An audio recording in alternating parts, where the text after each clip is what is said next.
एक प्रस्तावना। सिनेमा की बदलती परिभाषा। सिनेमा सिर्फ मनोरंजन का माध्यम नहीं है, ये समाज का दर्पण है, समय की तस्वीर है और मानवीय मन की उस गहराई की खोज है जहां शब्द अक्सर असफल हो जाते हैं। आज के दौर में जहां हर दूसरे हफ्ते कोई न कोई बड़ी बजट की फिल्म रिलीज होती है, असली कला वही है जो हमें सोचने पर मजबूर कर दे, हमारी नींद उड़ा दे और हमारी आत्मा को झकझोर कर रख दे। ऐसी ही एक काल्पनिक फिल्म है धुंध का आखिरी किनारा, the last edge of the mist. एक ऐसी कृति जो हर मायने में अनोखी, अप्रत्याशित और अविस्मरणीय है। इस फिल्म का नाम ही इसकी कहानी की तरह रहस्यमयी है।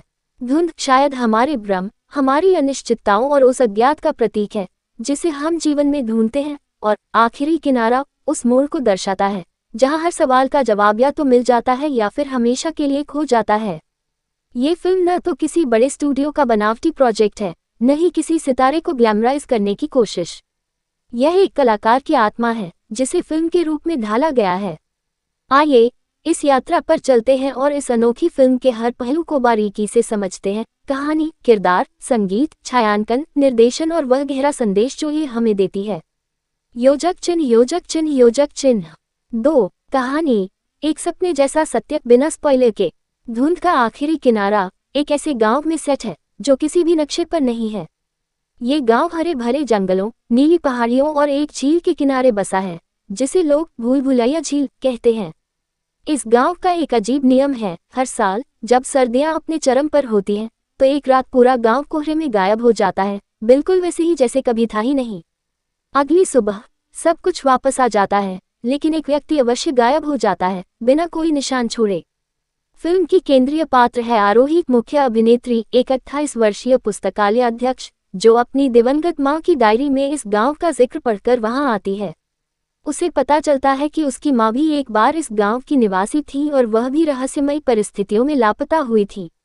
आरोही इस गांव की तह तक जाना चाहती है। वह जानना चाहती है कि लोग क्यों गायब होते हैं, क्या वे मर जाते हैं या कहीं और चले जाते हैं या फिर कुछ और होता है।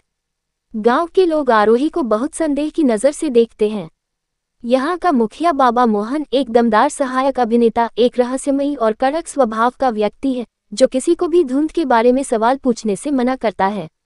गांव का एक युवा चित्रकार अरुण आरोही की मदद करता है क्योंकि वह भी सच्चाई जानना चाहता है। अरुण उस गांव का इकलौता आदमी है जिसने 2 साल पहले अपनी बहन को धुंध में गायब होते देखा था, लेकिन तब से वह चुप है क्योंकि सब उसे पागल समझते हैं। फिल्म के पहले भाग, पहला घंटा में हम इस गांव की अजीबोगरीब दिनचर्या, उनके रीति रिवाज और धुंध के प्रति उनके अंधविश्वास को देखते हैं। कहानी एक मनोवैज्ञानिक थ्रिलर की तरह शुरू होती है, कई सवाल, कम जवाब और हर कोने में एक रहस्य।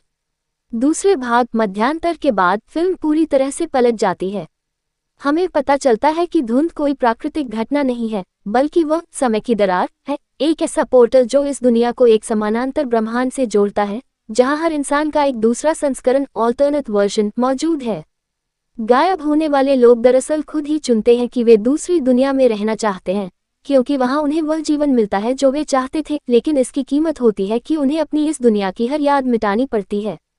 यहाँ फिल्म एक विज्ञान कथा, साइफाई और फैंटेसी का अद्भुत संगम बन जाती है। आरोही को अंततः पता चलता है कि उसकी मां ने भी यही चुना था। वे उस दूसरी दुनिया में जाकर खुश थी जहां उन्होंने अपने सपनों को जिया, लेकिन इसके लिए उन्हें अपनी बेटी आरोही को भूलना पड़ा। यह मोड़ दर्शकों को भावनात्मक रूप से झकझोर देता है। अंतिम भाग, क्लाइमैक्स में आरोही के सामने एक विकल्प होता है। वह या तो अपनी मां को उस दूसरी दुनिया में ढूंढ सकती है और उनसे मिल सकती है, लेकिन इसके लिए उसे अपनी इस दुनिया की हर चीज, अपना करियर, अपने दोस्त, अपनी पहचान, सब कुछ त्यागना होगा। दूसरा विकल्प, वह इस रहस्य को दुनिया के सामने प्रकट करे और गांव को हमेशा के लिए इस धुंध से मुक्त कराए, लेकिन तब वह अपनी मां को फिर कभी नहीं देख पाएगी। फिल्म का अंत इस दुविधा में नहीं होता, बल्कि एक तीसरा रास्ता निकालती है जो न तो पूरी तरह सुखद है, न पूरी तरह दुखद, बल्कि यथार्थवादी है। यह अंत दर्शक को खुद तय करने के लिए छोड़ देता है कि सही क्या है। ये सशक्त लेखन का प्रमाण है। योजक चिन्ह, योजक चिन्ह, योजक चिन्ह। 3 पात्र सिर्फ नाम नहीं, एक पूरी दुनिया। किसी भी अच्छी फिल्म की रीढ़ उसके पात्र होते हैं, और धुंध का आखिरी किनारा इस मामले में पूरी तरह खरी उतरती है। आरोही मुख्य पात्र के रूप में वह हम सभी का प्रतिनिधित्व करती है। वह न तो कोई सुपर हीरो है, न कोई जासूस, न कोई बुद्धिजीवी, वो बस एक सामान्य महिला है जो अपनी माँ के प्यार और सच्चाई के बीच झूलती है। उसका संघर्ष दिखता है उसके चेहरे पर, उसकी आंखों में, उसकी रुक रुक कर बोलने में। ये किरदार हर उस बच्चे की कहानी है जिसने माता पिता को खोया है और जवाब ढूंढता है कि क्यों। बाबा मोहन वह विरोधी नहीं है, बल्कि परंपरा और डर का प्रतीक है। वह उस व्यक्ति की तरह है जो पुरानी बातों को पकड़े हुए है क्योंकि नई बातें उसे असहज करती हैं। लेकिन जैसे जैसे कहानी आगे बढ़ती है, हमें उसके अतीत की एक झलक मिलती है कि उसने भी अपनी बेटी को इसी धुंध में खोया था, इसलिए वह अब किसी को रोकना चाहता है, भले ही उसका तरीका गलत हो। अरुण दोस्त, सहारा, लेकिन कमजोर आदमी। वह सच जानता है, लेकिन उसमें उसे बोलने की हिम्मत नहीं है। उसका किरदार हमें ये सिखाता है कि सच्चाई को स्वीकार करना उतना ही मुश्किल है जितना उसे छिपाना। माँ का भूतिया अस्तित्व, हालांकि माँ सिर्फ फ्लैशबैक और डायरी के जरिए हैं, लेकिन उनका किरदार फिल्म की भावनात्मक गहराई है। वे वह चेहरा है जो हर माँ का है, त्याग, प्रेम और एक बेहतर जीवन के लिए किया गया अजीब फैसला। हर पात्र का अपना आँख है, वे बदलते हैं, वे सीखते हैं और अंत तक वे अपनी सीमाओं को पार करते हैं। यही इस फिल्म की सबसे बड़ी ताकत है। योजक चिन्ह, योजक चिन्ह, योजक चिन्ह। 4. दृश्य सौंदर्य और छायांकन, एक काव्यात्मक अनुभव। कहानी को अगर दिल कहा जाए तो इस फिल्म की छायांकन, सिनेमाटोग्राफी उसकी आंखें हैं। इस फिल्म का हर फ्रेम एक पेंटिंग की तरह है। शुरू के 20 मिनट में कोई डायलॉग नहीं है, सिर्फ कैमरा है जो झील के किनारे घूमता है, कोहरे में खोते पेड़ों को दिखाता है और सनलाइट को बादलों से छनकर आते हुए कैद करता है। खास बातें। कलर पैलेट, फिल्म ज्यादातर नीले, भूरे और हरे रंगों में रंगी गई है, जो उदासी, रहस्य और प्रकृति को दर्शाता है।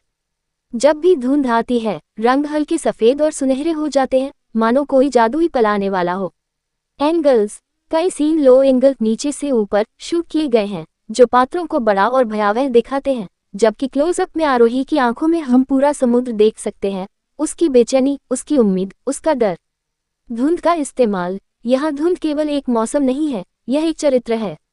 जब भी यह आती है, कैमरा शेक होता है, आवाजें धीमी पड़ जाती हैं और सब कुछ स्लो मोशन में चलता है। ये तकनीक हमें बताती है कि कुछ बड़ा होने वाला है। इस फिल्म ने वीएफएक्स, विजुअल इफेक्ट्स का इस्तेमाल बेहद संयम से किया है, पूरी तरह से उस दुनिया को जीवंत बनाने के लिए, न कि दिखावे के लिए। विशेष रूप से वह दृश्य जब आरोही पहली बार दूसरी दुनिया में कदम रखती है, वहाँ सब कुछ उल्टा है। पेड़ नीचे की तरफ उगते हैं, आसमान जमीन है और जमीन आसमान। ये दृश्य हर दर्शक के दिमाग पर अंकित हो जाता है। योजक चिन्ह, योजक चिन्ह, योजक चिन्ह। 5. संगीत और ध्वनि, बिना शब्दों की भाषा। फिल्म का संगीत बैकग्राउंड स्कोर देने वाले किसी काल्पनिक संगीतकार ने जादू कर दिया है। यहाँ कोई पॉप गाने नहीं हैं, न कोई डांस नंबर। संगीत पूरी तरह से ऑर्केस्ट्रल है, कभी स्ट्रिंग्स, वायलिन, सेलो उदासी बिखेरते हैं, तो कभी बांसुरी और पियानो किसी रहस्य का दरवाजा खोलते हैं। धुंध का थीम, एक खतरनाक लेकिन सुंदर धुंध जो हर बार धुंध आने पर बजती है। ये हमें रोंगटे खड़े कर देती है, फिर भी हम इसे सुनना चाहते हैं। माँ का थीम, एक मीठी पर उदास लोरी जो आरोही को उसकी माँ की याद दिलाती है। इस धुन का जादू यह है कि यह फिल्म खत्म होने के बाद भी आपके दिमाग में बनी रहेगी। ध्वनि डिजाइन, साउंड डिजाइन भी कमाल का है। पत्तों की सरसराहट, पानी की बूंदें, दूर से भेड़ियों की आवाज और सन्नाटा जो इतना गहरा है कि आप अपनी ही सांसें सुन सकें। जब आरोही अकेली होती है तो सिनेमा हॉल में पूरी तरह शांति हो जाती है। ये तकनीक दर्शकों को पात्र के साथ जोड़ देती है। योजक चिन्ह, योजक चिन्ह, योजक चिन्ह। 6. निर्देशन, एक विजन को पूरा करना। हालांकि यह फिल्म काल्पनिक है, लेकिन इसका निर्देशक, मान लीजिए एक प्रतिभाशाली कलाकार, इस कहानी को इतनी सहजता से पिरोता है कि हर दृश्य अपने आप में एक लघु फिल्म लगता है। निर्देशन की सबसे बड़ी खासियत है कम दिखाना, ज्यादा महसूस करना।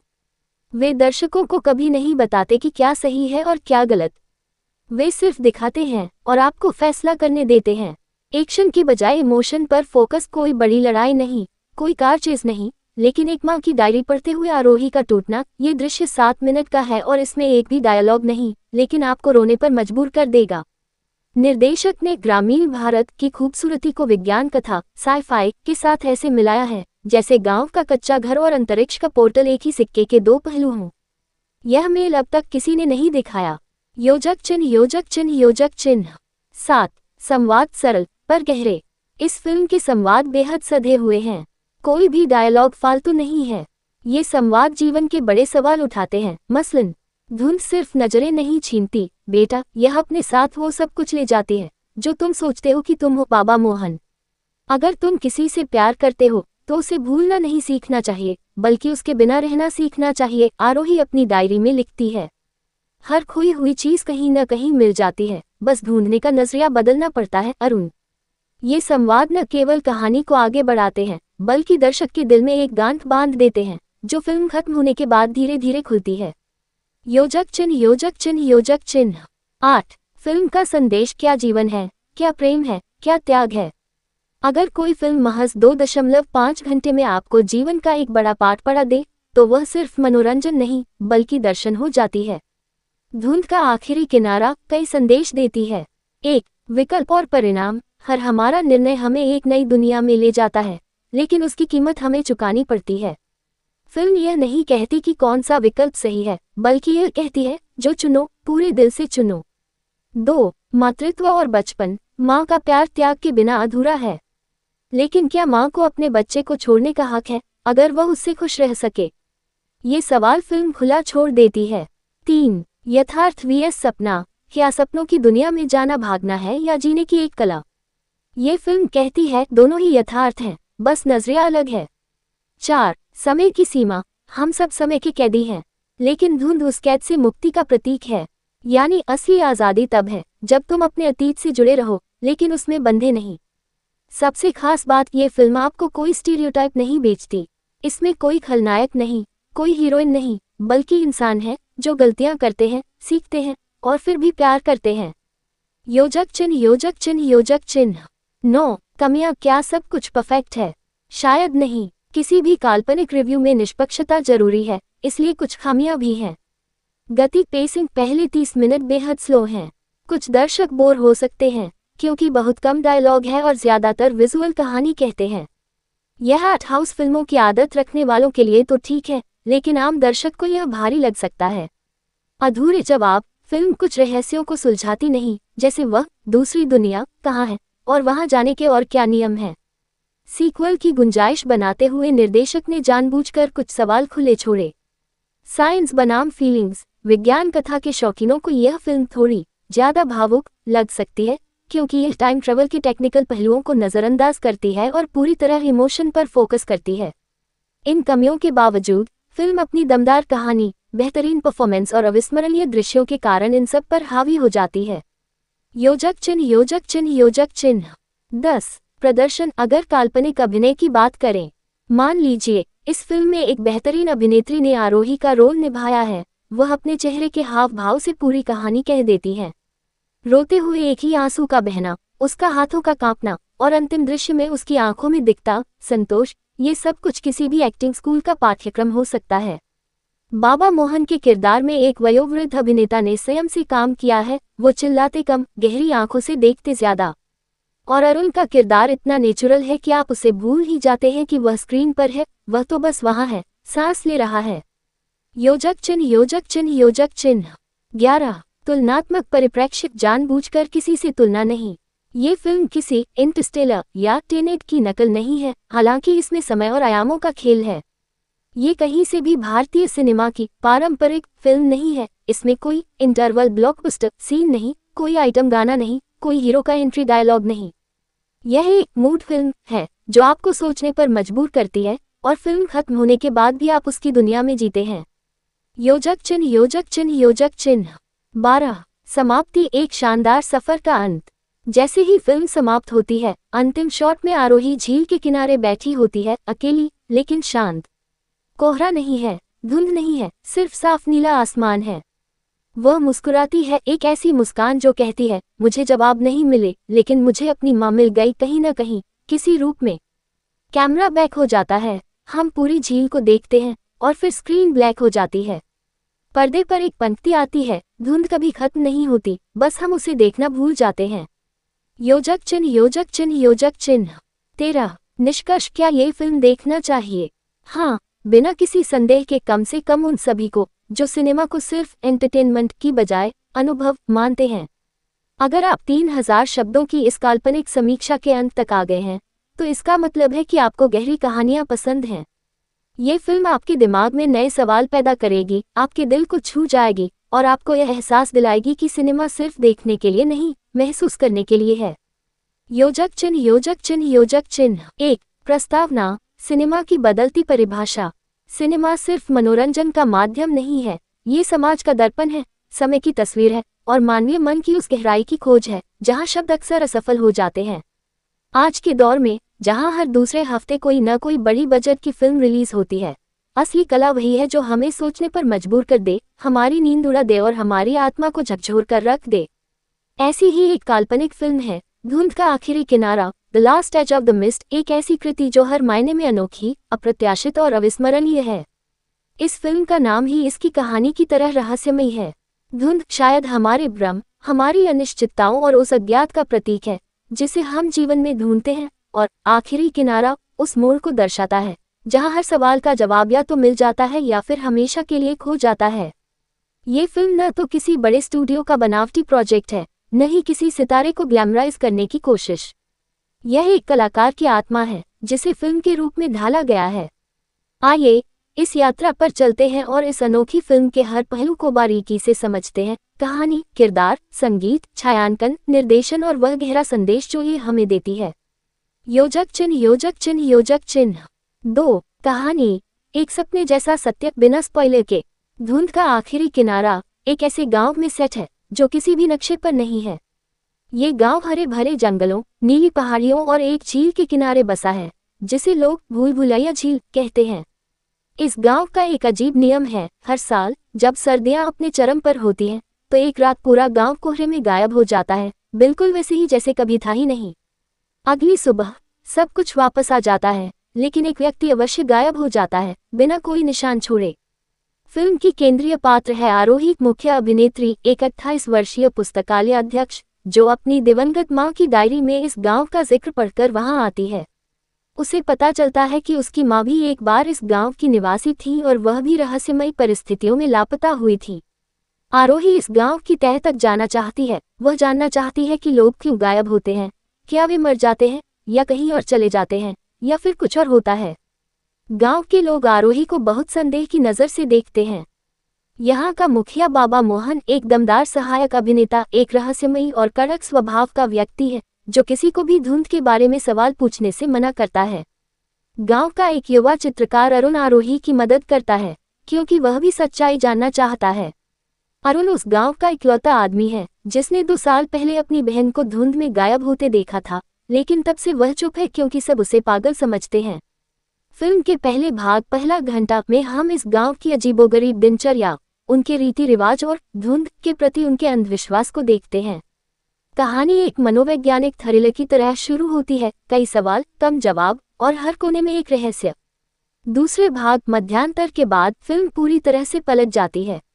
हमें पता चलता है कि धुंध कोई प्राकृतिक घटना नहीं है, बल्कि वह समय की दरार है, एक ऐसा पोर्टल जो इस दुनिया को एक समानांतर ब्रह्मांड से जोड़ता है जहां हर इंसान का एक दूसरा संस्करण, ऑल्टरनेट वर्जन मौजूद है। गायब होने वाले लोग दरअसल खुद ही चुनते हैं कि वे दूसरी दुनिया में रहना चाहते हैं क्योंकि वहां उन्हें वह जीवन मिलता है जो वे चाहते थे, लेकिन इसकी कीमत होती है कि उन्हें अपनी इस दुनिया की हर याद मिटानी पड़ती है।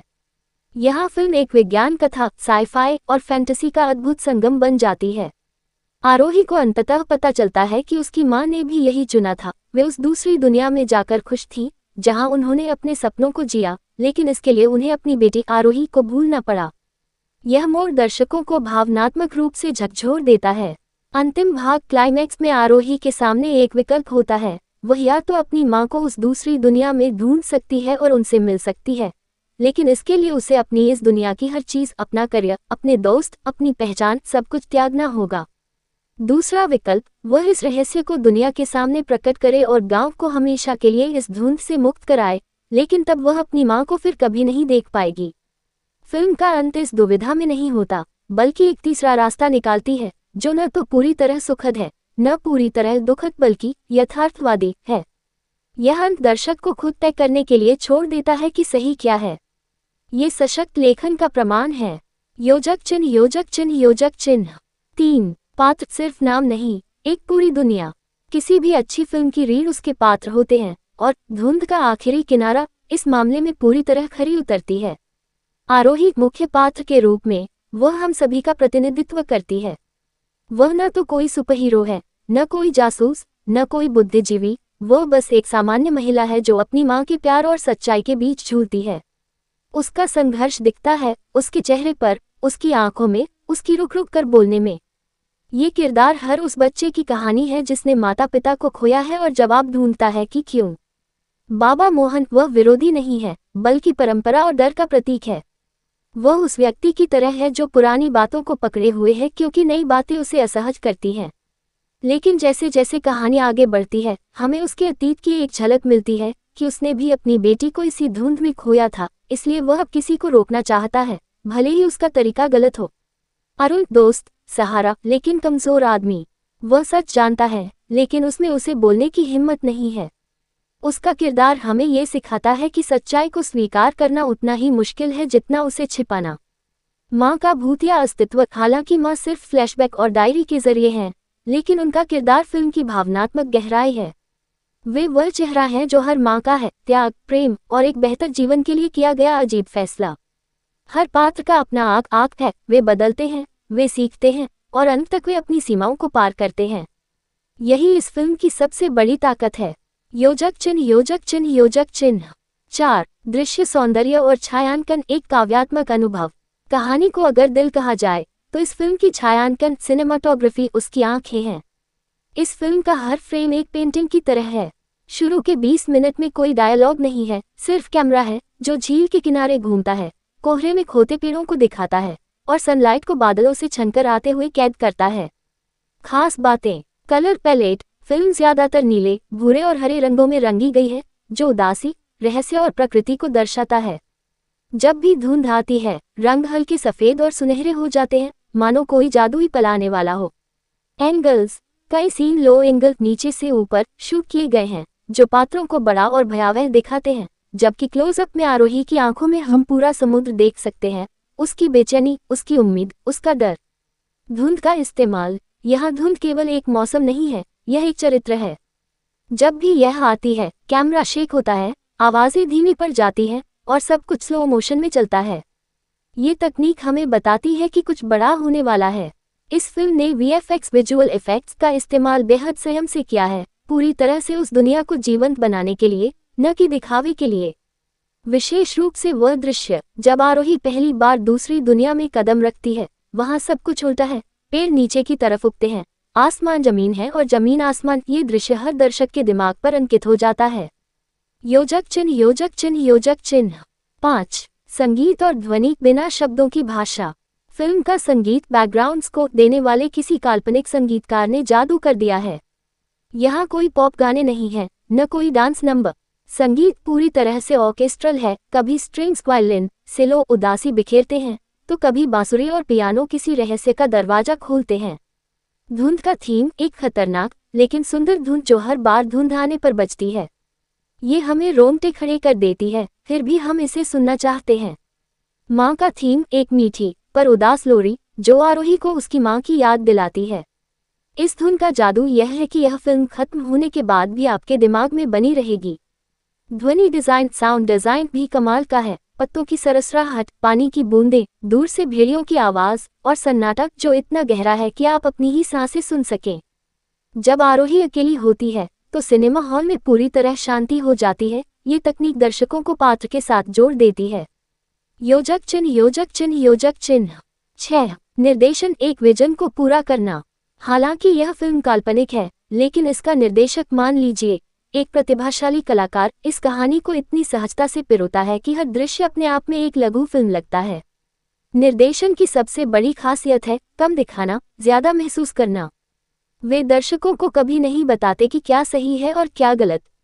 वे सिर्फ दिखाते हैं और आपको फैसला करने देते हैं। एक्शन की बजाय इमोशन पर फोकस। कोई बड़ी लड़ाई नहीं, कोई कार चेज नहीं, लेकिन एक माँ की डायरी पढ़ते हुए आरोही का टूटना। ये दृश्य 7 मिनट का है और इसमें एक भी डायलॉग नहीं, लेकिन आपको रोने पर मजबूर कर देगा। निर्देशक ने ग्रामीण भारत की खूबसूरती को विज्ञान कथा, साई-फाई के साथ ऐसे मिलाया है जैसे गांव का कच्चा घर और अंतरिक्ष का पोर्टल एक ही सिक्के के दो पहलू हों। यह मेल अब तक किसी ने नहीं दिखाया। योजक चिन्ह, योजक चिन्ह, योजक चिन्ह। 7. संवाद, सरल पर गहरे।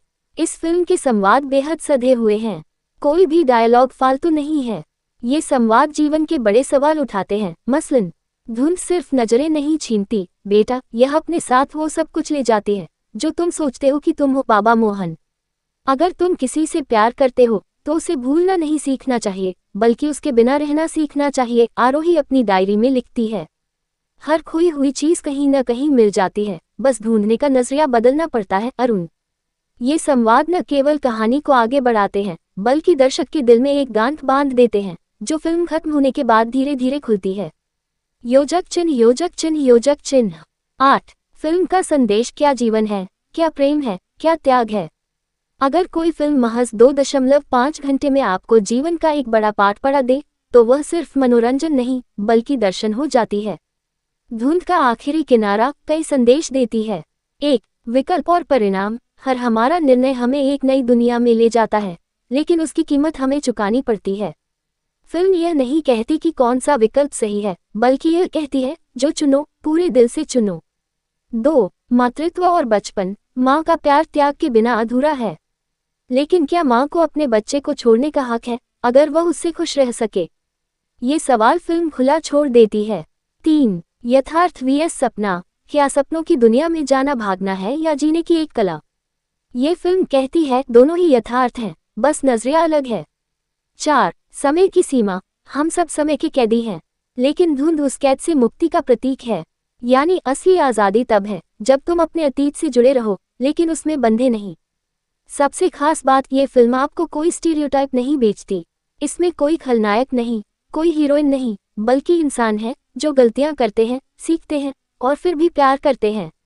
योजक चिन्ह, योजक चिन्ह, योजक चिन्ह। 9। कमियां। क्या सब कुछ परफेक्ट है? शायद नहीं। किसी भी काल्पनिक रिव्यू में निष्पक्षता जरूरी है, इसलिए कुछ खामियां भी हैं। गति, पेसिंग। पहले 30 मिनट बेहद स्लो हैं। कुछ दर्शक बोर हो सकते हैं, क्योंकि बहुत कम डायलॉग है और ज्यादातर विजुअल कहानी कहते हैं। यह आर्ट हाउस फिल्मों की आदत रखने वालों के लिए तो ठीक है, लेकिन आम दर्शक को यह भारी लग सकता है। अधूरे जवाब। फिल्म कुछ रहस्यों को सुलझाती नहीं, जैसे वह दूसरी दुनिया कहाँ है और वहां जाने के और क्या नियम हैं। सीक्वल की गुंजाइश बनाते हुए निर्देशक ने जानबूझकर कुछ सवाल खुले छोड़े। साइंस बनाम फीलिंग्स। विज्ञान कथा के शौकीनों को यह फिल्म थोड़ी ज्यादा भावुक लग सकती है, क्योंकि यह टाइम ट्रेवल के टेक्निकल पहलुओं को नज़रअंदाज करती है और पूरी तरह इमोशन पर फोकस करती है। इन कमियों के बावजूद फिल्म अपनी दमदार कहानी, बेहतरीन परफॉर्मेंस और अविस्मरणीय दृश्यों के कारण इन सब पर हावी हो जाती है। योजक चिन्ह, योजक चिन्ह, योजक चिन्ह। 10। प्रदर्शन। अगर काल्पनिक अभिनय की बात करें, मान लीजिए इस फिल्म में एक बेहतरीन अभिनेत्री ने आरोही का रोल निभाया है। वह अपने चेहरे के हाव भाव से पूरी कहानी कह देती है। रोते हुए एक ही आंसू का बहना, उसका हाथों का कांपना और अंतिम दृश्य में उसकी आंखों में दिखता संतोष, ये सब कुछ किसी भी एक्टिंग स्कूल का पाठ्यक्रम हो सकता है। बाबा मोहन के किरदार में एक वयोवृद्ध अभिनेता ने स्वयं से काम किया है। वो चिल्लाते कम, गहरी आंखों से देखते ज्यादा। और अरुण का किरदार इतना नेचुरल है कि आप उसे भूल ही जाते हैं कि वह स्क्रीन पर है, वह तो बस वहां है, सांस ले रहा है। योजक चिन्ह, योजक चिन्ह, योजक चिन्ह। 11। तुलनात्मक परिप्रेक्ष्य। जानबूझकर किसी से तुलना नहीं। ये फिल्म किसी इंटरस्टेलर या टेनेट की नकल नहीं है, हालांकि इसमें समय और आयामों का खेल है। ये कहीं से भी भारतीय सिनेमा की पारंपरिक फिल्म नहीं है। इसमें कोई इंटरवल ब्लॉकबस्टर सीन नहीं, कोई आइटम गाना नहीं, कोई हीरो का एंट्री डायलॉग नहीं। यह एक मूड फिल्म है जो आपको सोचने पर मजबूर करती है, और फिल्म खत्म होने के बाद भी आप उसकी दुनिया में जीते हैं। योजक चिन्ह, योजक चिन्ह, योजक चिन्ह। 12। समाप्ति। एक शानदार सफर का अंत। जैसे ही फिल्म समाप्त होती है, अंतिम शॉट में आरोही झील के किनारे बैठी होती है, अकेली लेकिन शांत। कोहरा नहीं है, धुंध नहीं है, सिर्फ साफ नीला आसमान है।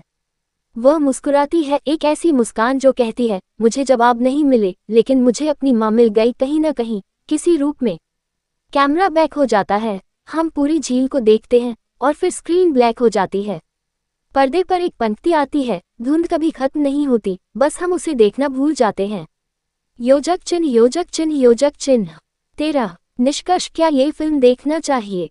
हाँ, बिना किसी संदेह के, कम से कम उन सभी को जो सिनेमा को सिर्फ एंटरटेनमेंट की बजाय अनुभव मानते हैं।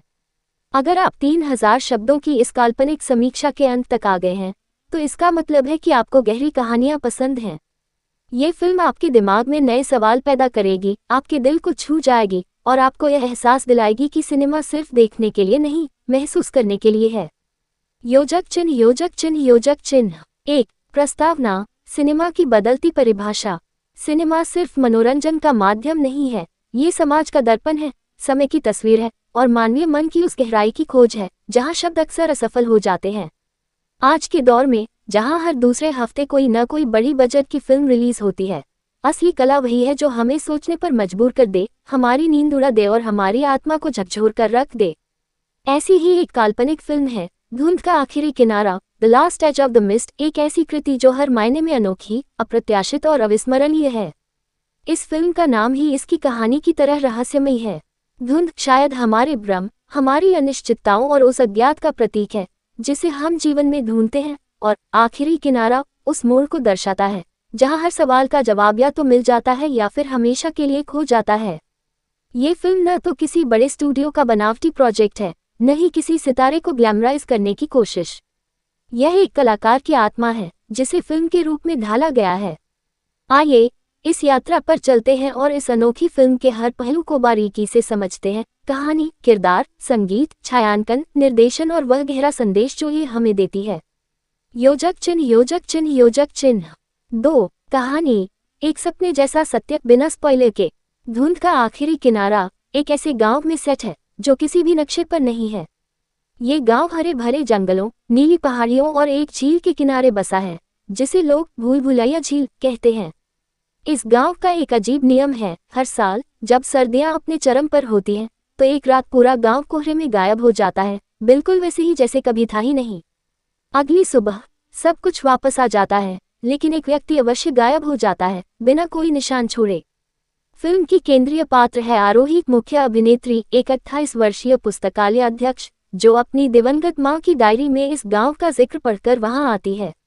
उसे पता चलता है कि उसकी मां भी एक बार इस गांव की निवासी थी और वह भी रहस्यमयी परिस्थितियों में लापता हुई थी। आरोही इस गांव की तह तक जाना चाहती है। वह जानना चाहती है कि लोग क्यों गायब होते हैं, क्या वे मर जाते हैं या कहीं और चले जाते हैं या फिर कुछ और होता है। गांव के लोग आरोही को बहुत संदेह की नज़र से देखते हैं। यहाँ का मुखिया बाबा मोहन एक दमदार सहायक अभिनेता, एक रहस्यमयी और कड़क स्वभाव का व्यक्ति है जो किसी को भी धुंध के बारे में सवाल पूछने से मना करता है। गांव का एक युवा चित्रकार अरुण आरोही की मदद करता है क्योंकि वह भी सच्चाई जानना चाहता है। अरुण उस गांव का इकलौता आदमी है जिसने 2 साल पहले अपनी बहन को धुंध में गायब होते देखा था, लेकिन तब से वह चुप है क्योंकि सब उसे पागल समझते हैं।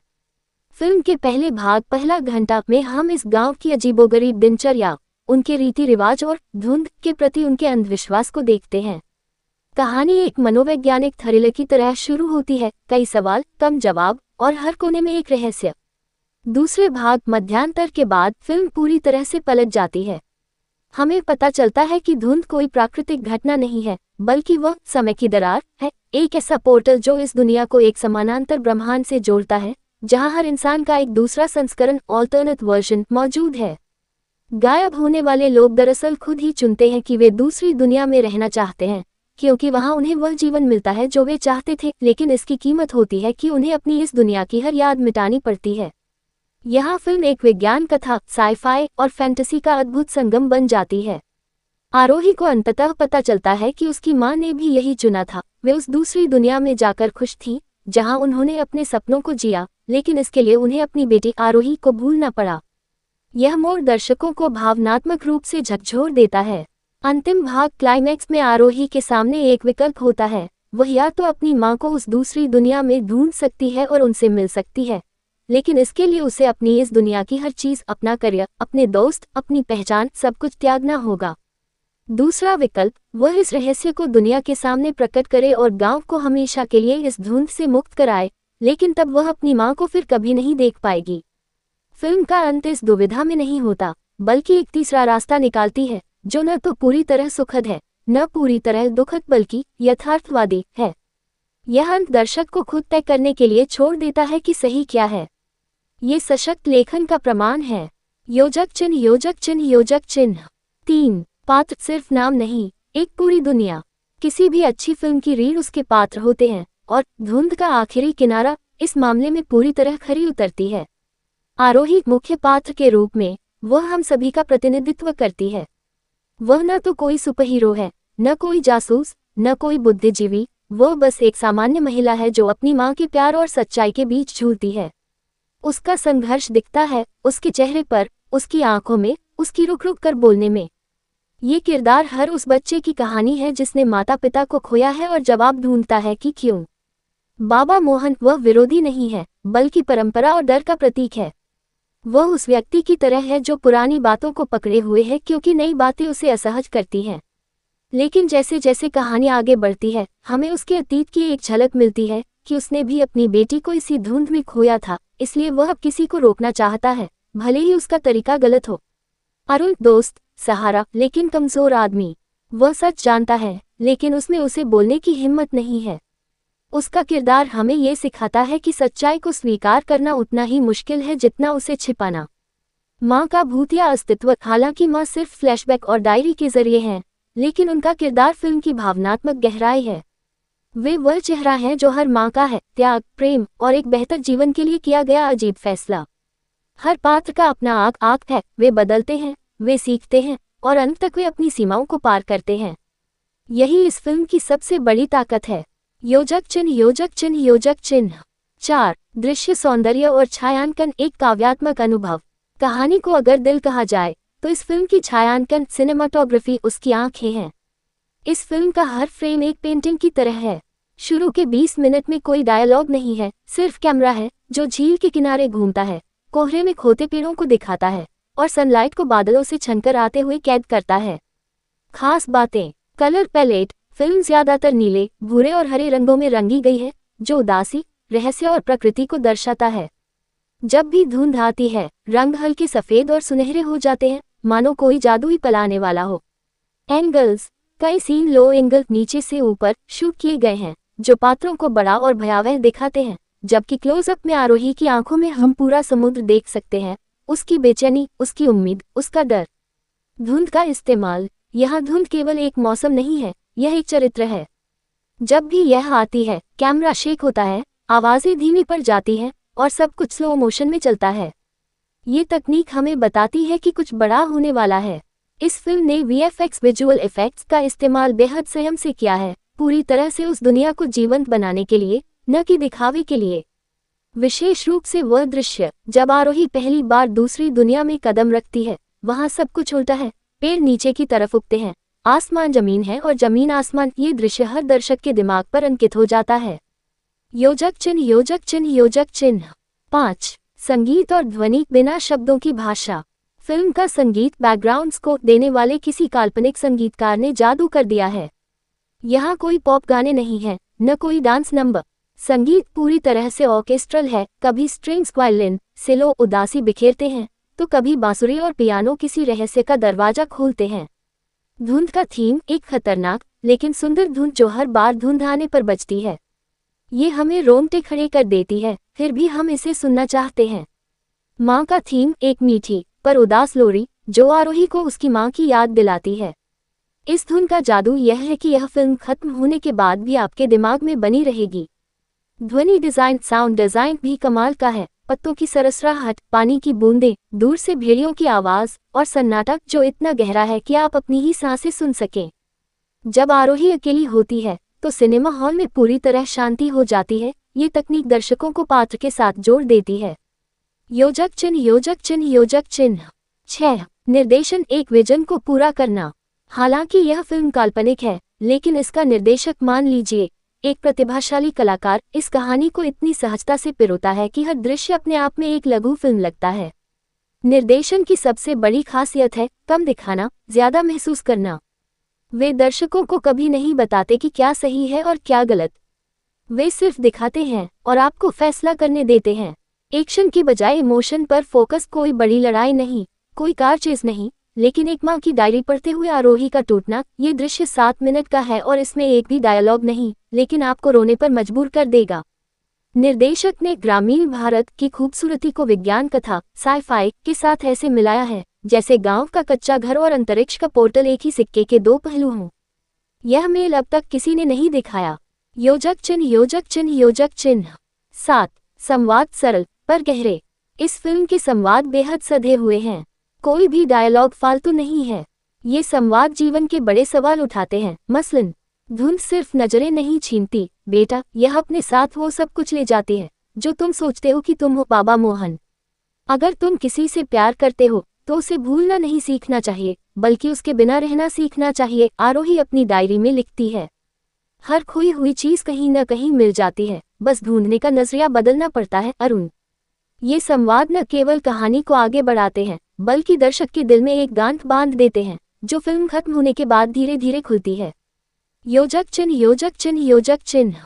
8। फिल्म का संदेश। क्या जीवन है, क्या प्रेम है, क्या त्याग है। अगर कोई फिल्म महज 2.5 घंटे में आपको जीवन का एक बड़ा पाठ पढ़ा दे, तो वह सिर्फ मनोरंजन नहीं, बल्कि दर्शन हो जाती है। धुंध का आखिरी किनारा कई संदेश देती है।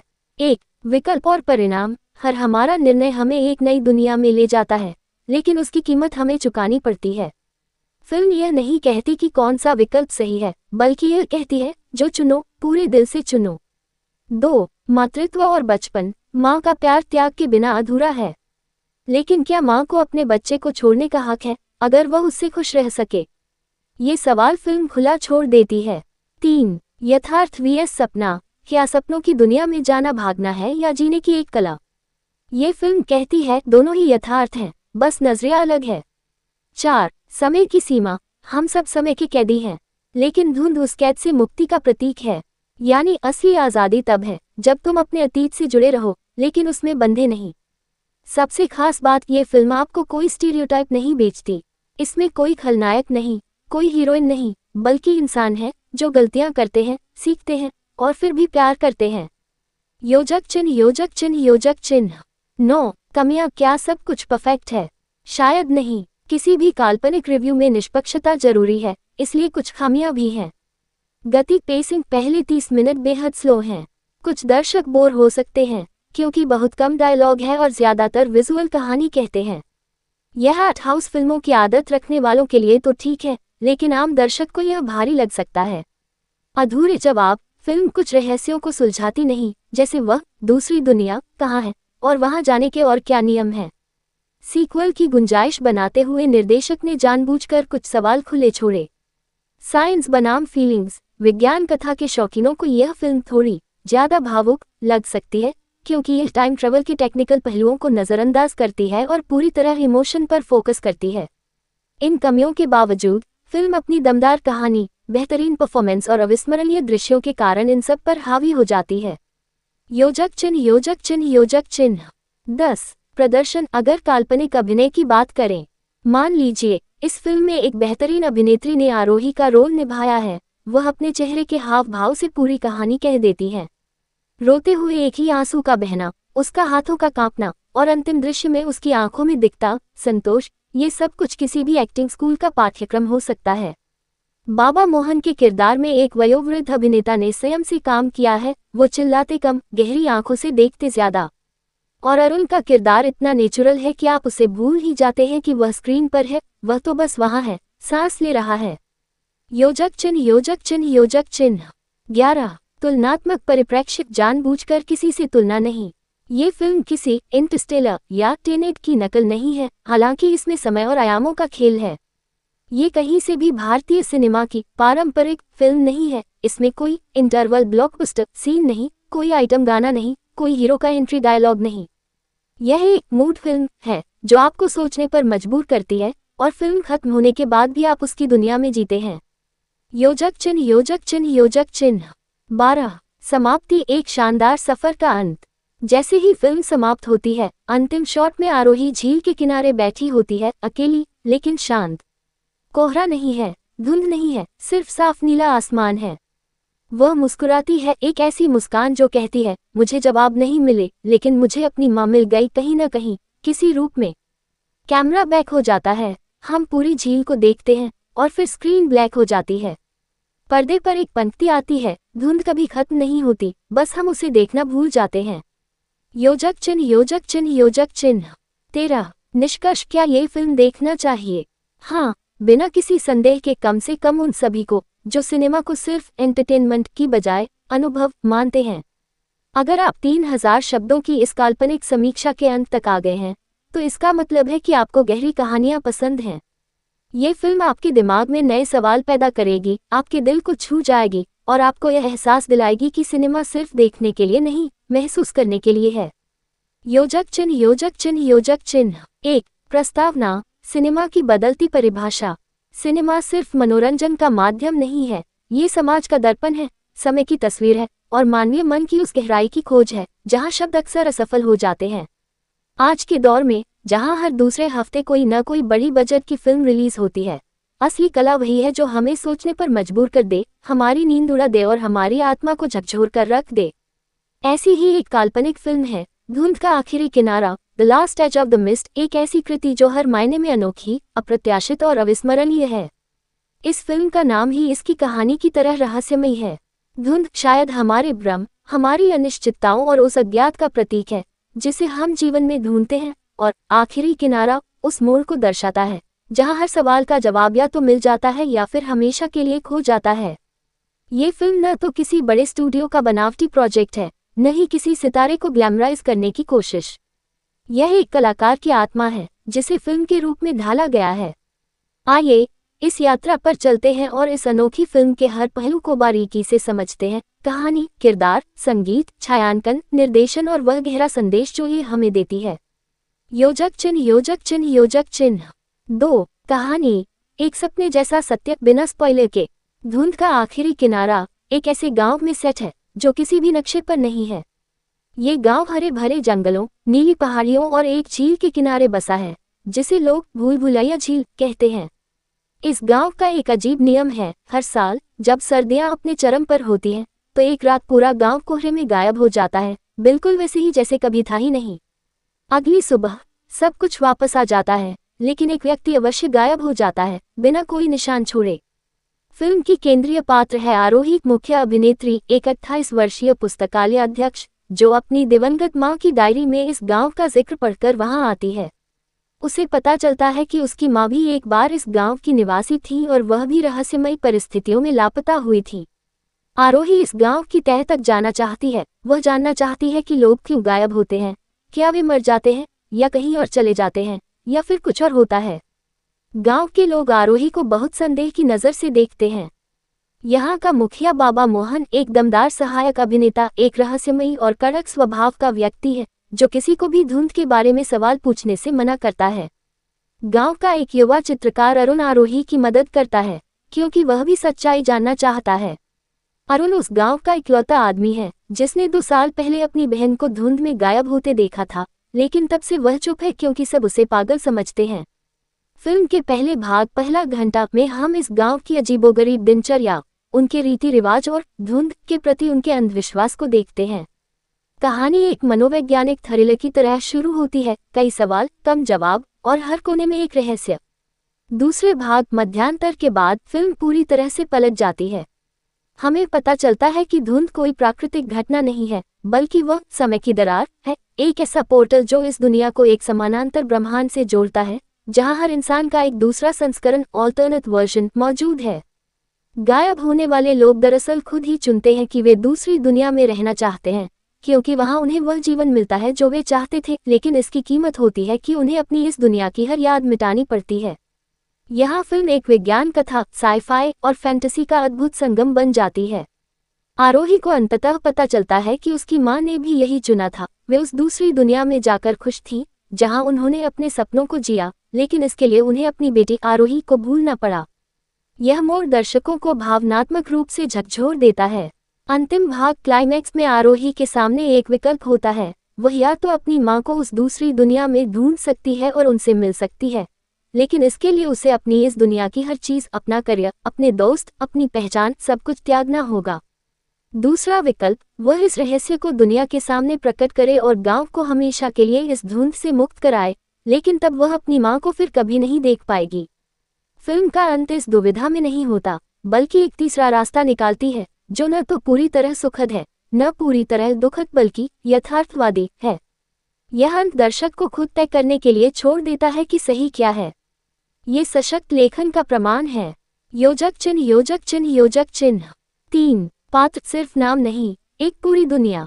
किसी भी अच्छी फिल्म की रीढ़ उसके पात्र होते हैं, और धुंध का आखिरी किनारा इस मामले में पूरी तरह खरी उतरती है। आरोही मुख्य पात्र के रूप में वह हम सभी का प्रतिनिधित्व करती है। वह न तो कोई सुपरहीरो है, न कोई जासूस, न कोई बुद्धिजीवी, वह बस एक सामान्य महिला है जो अपनी माँ के प्यार और सच्चाई के बीच झूलती है। उसका संघर्ष दिखता है उसके चेहरे पर, उसकी आंखों में, उसकी रुक रुक कर बोलने में। ये किरदार हर उस बच्चे की कहानी है जिसने माता पिता को खोया है और जवाब ढूंढता है कि क्यों। बाबा मोहन वह विरोधी नहीं है, बल्कि परंपरा और डर का प्रतीक है। वह उस व्यक्ति की तरह है जो पुरानी बातों को पकड़े हुए है क्योंकि नई बातें उसे असहज करती हैं। लेकिन जैसे जैसे कहानी आगे बढ़ती है, हमें उसके अतीत की एक झलक मिलती है कि उसने भी अपनी बेटी को इसी धुंध में खोया था, इसलिए वह अब किसी को रोकना चाहता है, भले ही उसका तरीका गलत हो।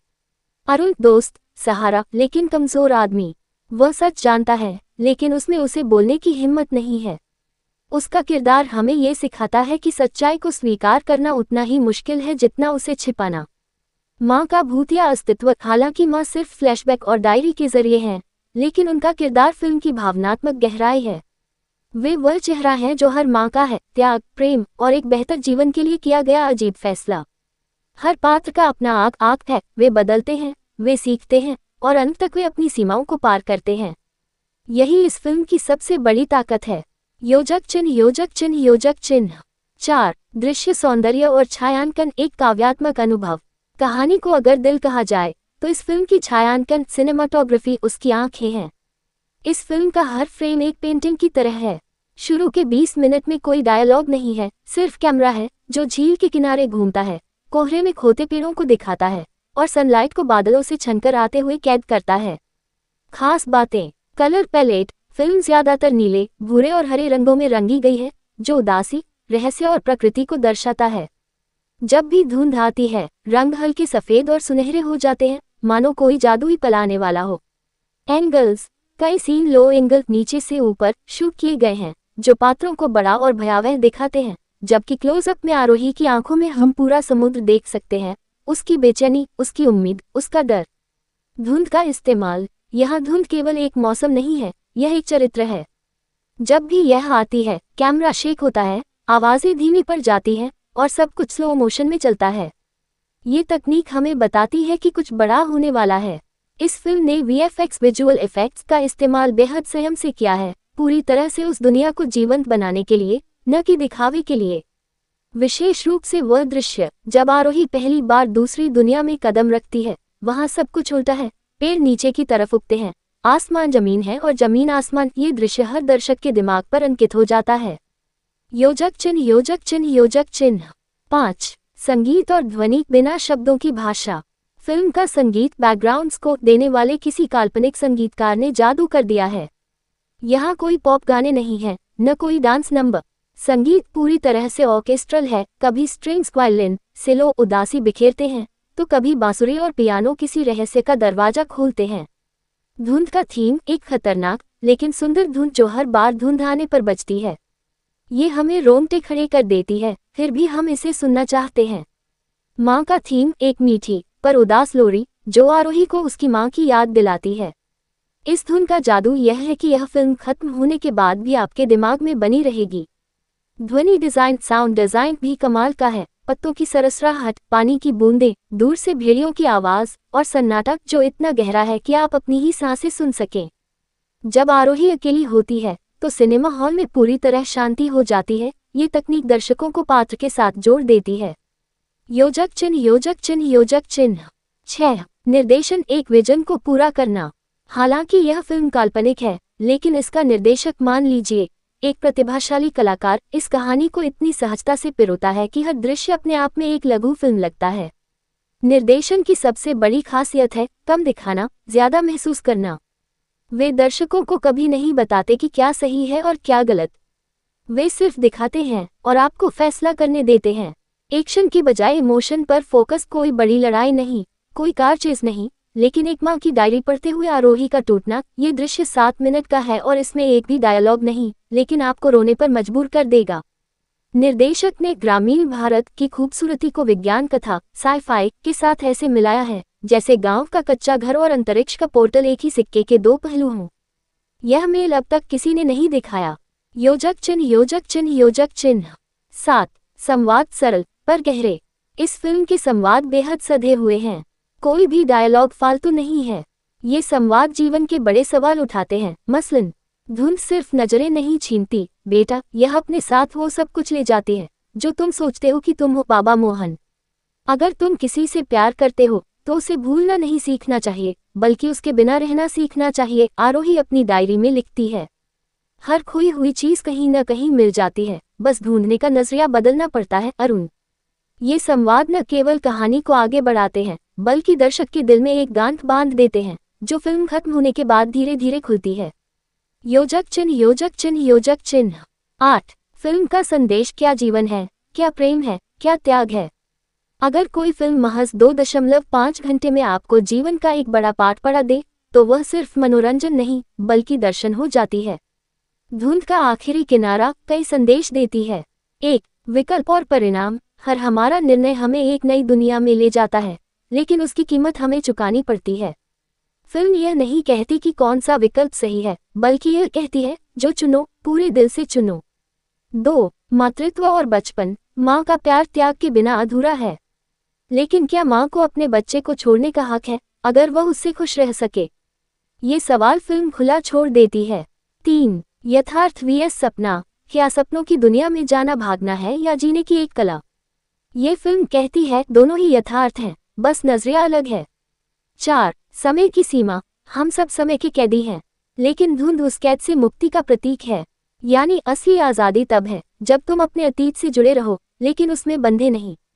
सबसे खास बात, ये फिल्म आपको कोई स्टीरियोटाइप नहीं बेचती। इसमें कोई खलनायक नहीं, कोई हीरोइन नहीं, बल्कि इंसान है जो गलतियां करते हैं, सीखते हैं और फिर भी प्यार करते हैं। योजक चिन्ह योजक चिन्ह योजक चिन्ह। 9. कमियां। क्या सब कुछ परफेक्ट है? शायद नहीं। किसी भी काल्पनिक रिव्यू में निष्पक्षता जरूरी है, इसलिए कुछ खामियां भी हैं। गति पेसिंग। पहले 30 मिनट बेहद स्लो हैं।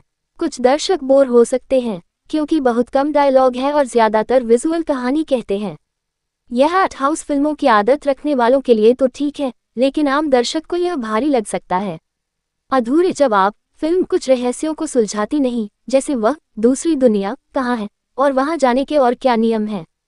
सीक्वल की गुंजाइश बनाते हुए निर्देशक ने जानबूझकर कुछ सवाल खुले छोड़े।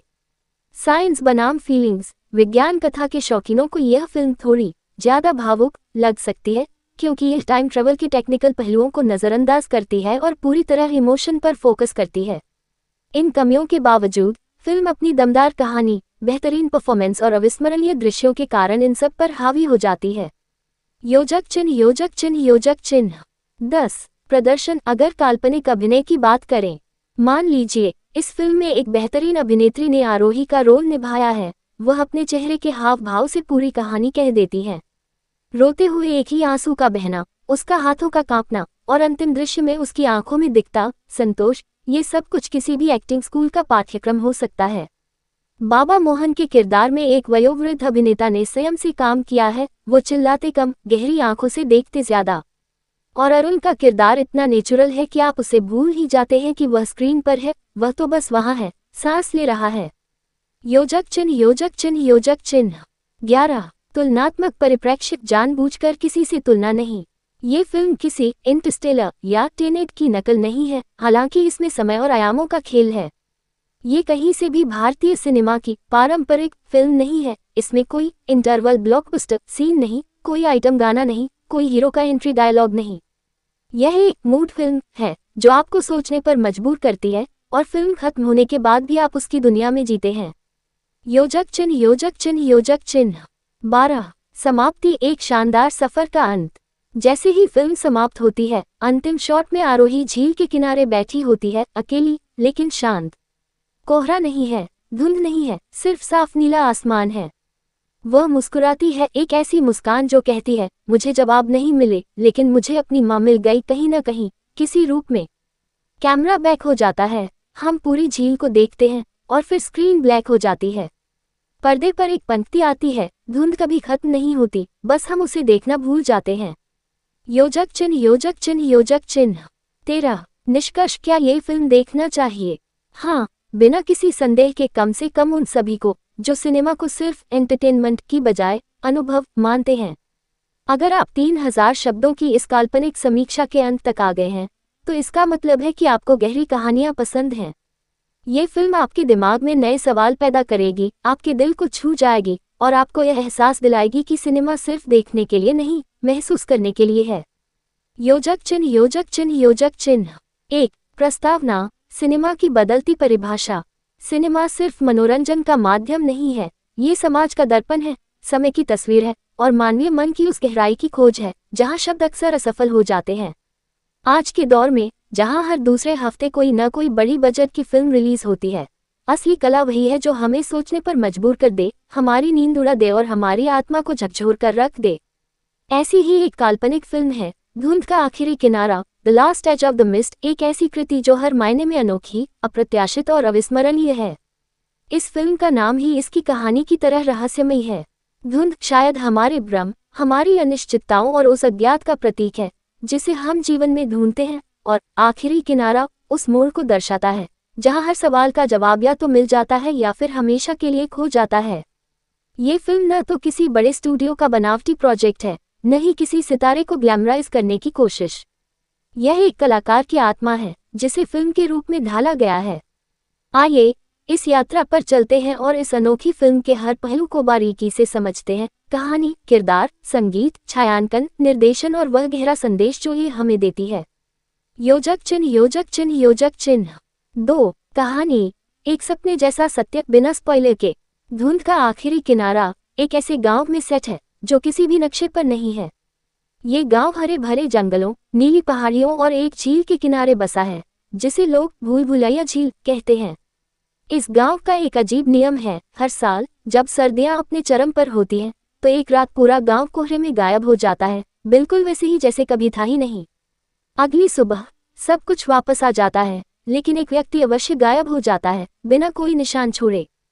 फिल्म की केंद्रीय पात्र है आरोही, मुख्य अभिनेत्री, एक 28 वर्षीय पुस्तकालय अध्यक्ष जो अपनी दिवंगत मां की डायरी में इस गांव का जिक्र पढ़कर वहां आती है। उसे पता चलता है कि उसकी मां भी एक बार इस गांव की निवासी थी और वह भी रहस्यमयी परिस्थितियों में लापता हुई थी। आरोही इस गांव की तह तक जाना चाहती है। वह जानना चाहती है कि लोग क्यों गायब होते हैं, क्या वे मर जाते हैं या कहीं और चले जाते हैं, या फिर कुछ और होता है।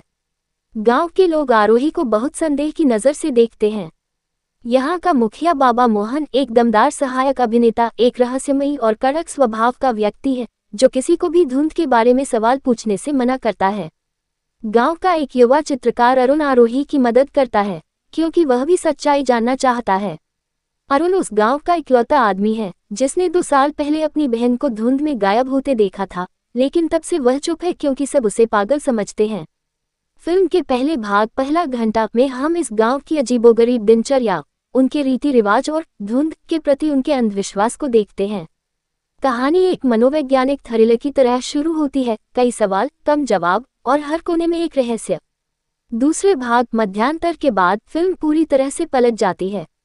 हमें पता चलता है कि धुंध कोई प्राकृतिक घटना नहीं है, बल्कि वह समय की दरार है, एक ऐसा पोर्टल जो इस दुनिया को एक समानांतर ब्रह्मांड से जोड़ता है जहां हर इंसान का एक दूसरा संस्करण, ऑल्टरनेट वर्जन मौजूद है।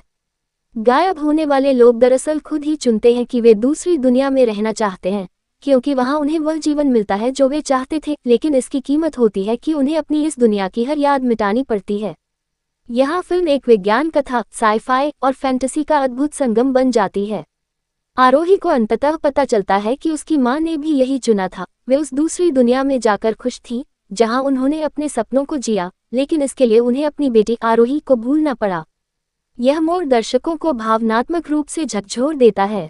अंतिम भाग, क्लाइमैक्स में आरोही के सामने एक विकल्प होता है। वह या तो अपनी मां को उस दूसरी दुनिया में ढूंढ सकती है और उनसे मिल सकती है, लेकिन इसके लिए उसे अपनी इस दुनिया की हर चीज, अपना करियर, अपने दोस्त, अपनी पहचान, सब कुछ त्यागना होगा। दूसरा विकल्प, वह इस रहस्य को दुनिया के सामने प्रकट करे और गांव को हमेशा के लिए इस धुंध से मुक्त कराए, लेकिन तब वह अपनी मां को फिर कभी नहीं देख पाएगी।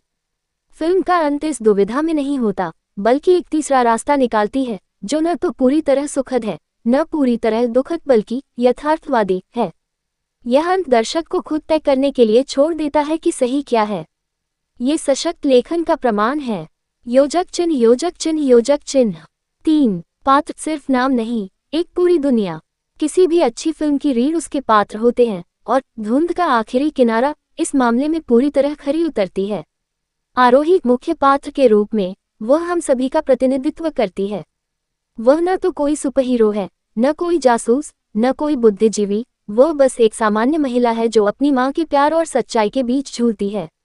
उसका संघर्ष दिखता है उसके चेहरे पर, उसकी आंखों में, उसकी रुक रुक कर बोलने में। ये किरदार हर उस बच्चे की कहानी है जिसने माता पिता को खोया है और जवाब ढूंढता है कि क्यों। बाबा मोहन वह विरोधी नहीं है, बल्कि परंपरा और डर का प्रतीक है। वह उस व्यक्ति की तरह है जो पुरानी बातों को पकड़े हुए है क्योंकि नई बातें उसे असहज करती हैं। लेकिन जैसे जैसे कहानी आगे बढ़ती है, हमें उसके अतीत की एक झलक मिलती है कि उसने भी अपनी बेटी को इसी धुंध में खोया था, इसलिए वह अब किसी को रोकना चाहता है, भले ही उसका तरीका गलत हो। अरुण दोस्त, सहारा, लेकिन कमजोर आदमी। वह सच जानता है, लेकिन उसमें उसे बोलने की हिम्मत नहीं है। उसका किरदार हमें ये सिखाता है कि सच्चाई को स्वीकार करना उतना ही मुश्किल है जितना उसे छिपाना। माँ का भूतिया अस्तित्व, हालांकि माँ सिर्फ फ्लैशबैक और डायरी के जरिए हैं, लेकिन उनका किरदार फिल्म की भावनात्मक गहराई है। वे वह चेहरा है जो हर माँ का है, त्याग, प्रेम और एक बेहतर जीवन के लिए किया गया अजीब फैसला। हर पात्र का अपना आँख है, वे बदलते हैं, वे सीखते हैं, और अंत तक वे अपनी सीमाओं को पार करते हैं। यही इस फिल्म की सबसे बड़ी ताकत है। योजक चिन्ह योजक चिन्ह योजक चिन्ह। 4. दृश्य सौंदर्य और छायांकन, एक काव्यात्मक अनुभव। कहानी को अगर दिल कहा जाए तो इस फिल्म की छायांकन, सिनेमाटोग्राफी उसकी आंखें हैं। इस फिल्म का हर फ्रेम एक पेंटिंग की तरह है। शुरू के 20 मिनट में कोई डायलॉग नहीं है, सिर्फ कैमरा है जो झील के किनारे घूमता है, कोहरे में खोते पेड़ों को दिखाता है और सनलाइट को बादलों से छनकर आते हुए कैद करता है। खास बातें। कलर पैलेट, फिल्म ज्यादातर नीले, भूरे और हरे रंगों में रंगी गई है, जो उदासी, रहस्य और प्रकृति को दर्शाता है। जब भी धुंध आती है, रंग हल्के सफेद और सुनहरे हो जाते हैं, मानो कोई जादुई पलाने वाला हो। एंगल्स, कई सीन लो एंगल, नीचे से ऊपर शूट किए गए हैं, जो पात्रों को बड़ा और भयावह दिखाते हैं, जबकि क्लोजअप में आरोही की आंखों में हम पूरा समुद्र देख सकते हैं, उसकी बेचैनी, उसकी उम्मीद, उसका डर। धुंध का इस्तेमाल। यह धुंध केवल एक मौसम नहीं है, यह एक चरित्र है। जब भी यह आती है, कैमरा शेक होता है, आवाजें धीमी पड़ जाती हैं, और सब कुछ स्लो मोशन में चलता है। ये तकनीक हमें बताती है कि कुछ बड़ा होने वाला है। इस फिल्म ने वीएफएक्स, विजुअल इफेक्ट्स का इस्तेमाल बेहद संयम से किया है, पूरी तरह से उस दुनिया को जीवंत बनाने के लिए, न कि दिखावे के लिए। विशेष रूप से वह दृश्य जब आरोही पहली बार दूसरी दुनिया में कदम रखती है, वहाँ सब कुछ उल्टा है। पेड़ नीचे की तरफ उगते हैं, आसमान जमीन है और जमीन आसमान। ये दृश्य हर दर्शक के दिमाग पर अंकित हो जाता है। योजक चिन्ह योजक चिन्ह योजक चिन्ह। 5. संगीत और ध्वनि, बिना शब्दों की भाषा। फिल्म का संगीत बैकग्राउंड स्कोर देने वाले किसी काल्पनिक संगीतकार ने जादू कर दिया है। यहाँ कोई पॉप गाने नहीं हैं, न कोई डांस नंबर। संगीत पूरी तरह से ऑर्केस्ट्रल है, कभी स्ट्रिंग्स, वायलिन, सेलो उदासी बिखेरते हैं, तो कभी बांसुरी और पियानो किसी रहस्य का दरवाजा खोलते हैं। धुंध का थीम, एक खतरनाक लेकिन सुंदर धुंध जो हर बार धुंध आने पर बजती है। ये हमें रोंगटे खड़े कर देती है, फिर भी हम इसे सुनना चाहते हैं। माँ का थीम, एक मीठी पर उदास लोरी जो आरोही को उसकी माँ की याद दिलाती है। इस धुन का जादू यह है कि यह फिल्म खत्म होने के बाद भी आपके दिमाग में बनी रहेगी। ध्वनि डिजाइन, साउंड डिजाइन भी कमाल का है। पत्तों की सरसराहट, पानी की बूंदें, दूर से भेड़ियों की आवाज और सन्नाटा जो इतना गहरा है कि आप अपनी ही सांसें सुन सकें। जब आरोही अकेली होती है तो सिनेमा हॉल में पूरी तरह शांति हो जाती है। ये तकनीक दर्शकों को पात्र के साथ जोड़ देती है। योजक चिन्ह योजक चिन्ह योजक चिन्ह। 6. निर्देशन, एक विजन को पूरा करना। हालांकि यह फिल्म काल्पनिक है, लेकिन इसका निर्देशक, मान लीजिए एक प्रतिभाशाली कलाकार, इस कहानी को इतनी सहजता से पिरोता है कि हर दृश्य अपने आप में एक लघु फिल्म लगता है। निर्देशन की सबसे बड़ी खासियत है कम दिखाना, ज्यादा महसूस करना। वे दर्शकों को कभी नहीं बताते कि क्या सही है और क्या गलत। वे सिर्फ दिखाते हैं और आपको फैसला करने देते हैं। एक्शन की बजाय इमोशन पर फोकस। कोई बड़ी लड़ाई नहीं, कोई कार चेज नहीं, लेकिन एक माँ की डायरी पढ़ते हुए आरोही का टूटना। ये दृश्य 7 मिनट का है और इसमें एक भी डायलॉग नहीं, लेकिन आपको रोने पर मजबूर कर देगा। निर्देशक ने ग्रामीण भारत की खूबसूरती को विज्ञान कथा साई-फाई के साथ ऐसे मिलाया है जैसे गांव का कच्चा घर और अंतरिक्ष का पोर्टल एक ही सिक्के के दो पहलू हों। यह मेल अब तक किसी ने नहीं दिखाया। योजक चिन्ह योजक चिन्ह योजक चिन्ह। 7. संवाद सरल पर गहरे। इस फिल्म के संवाद बेहद सधे हुए हैं। कोई भी डायलॉग फालतू नहीं है। ये संवाद जीवन के बड़े सवाल उठाते हैं। मसलन, धुंध सिर्फ नजरें नहीं छीनती बेटा, यह अपने साथ वो सब कुछ ले जाती है जो तुम सोचते हो कि तुम हो। बाबा मोहन, अगर तुम किसी से प्यार करते हो तो उसे भूलना नहीं सीखना चाहिए बल्कि उसके बिना रहना सीखना चाहिए। आरोही अपनी डायरी में लिखती है, हर खोई हुई चीज कहीं न कहीं मिल जाती है, बस ढूंढने का नजरिया बदलना पड़ता है। अरुण, ये संवाद न केवल कहानी को आगे बढ़ाते हैं बल्कि दर्शक के दिल में एक गांठ बांध देते हैं जो फिल्म खत्म होने के बाद धीरे धीरे खुलती है। योजक चिन्ह योजक चिन्ह योजक चिन्ह। 8. फिल्म का संदेश क्या जीवन है, क्या प्रेम है, क्या त्याग है। अगर कोई फिल्म महज 2.5 घंटे में आपको जीवन का एक बड़ा पाठ पढ़ा दे तो वह सिर्फ मनोरंजन नहीं बल्कि दर्शन हो जाती है। धुंध का आखिरी किनारा कई संदेश देती है। 1. विकल्प और परिणाम। हर हमारा निर्णय हमें एक नई दुनिया में ले जाता है लेकिन उसकी कीमत हमें चुकानी पड़ती है। फिल्म यह नहीं कहती कि कौन सा विकल्प सही है बल्कि यह कहती है जो चुनो पूरे दिल से चुनो। 2. मातृत्व और बचपन। माँ का प्यार त्याग के बिना अधूरा है, लेकिन क्या माँ